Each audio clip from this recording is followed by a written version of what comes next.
Depuis 8 jours, le niveau du lac a progressivement baissé. Aujourd'hui, carpes et brochets se voient à l'œil nu, c'est l'heure de la pêche. Salariés et bénévoles de la Fédération de pêche ont troqué leurs cannes et leurs moulinets pour les épuisettes. Donc là on a un petit brochet.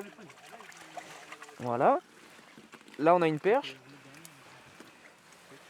Et après on a un gardon, rotangle.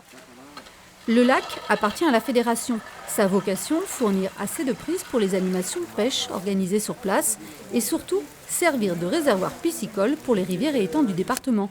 Les spécimens récupérés serviront en partie à repeupler les milieux naturels.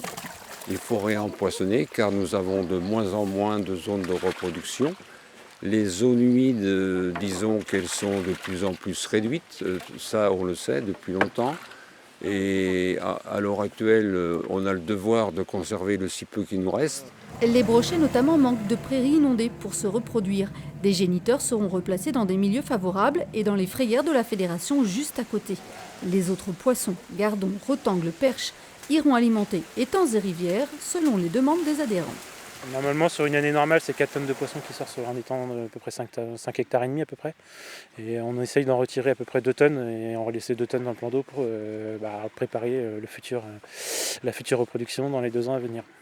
La vidange terminée, reste à trier les espèces. Les poissons seront relâchés la semaine prochaine. Ils devront rapidement s'acclimater à leur nouveau milieu. La période de reproduction débutera à la fin de l'hiver.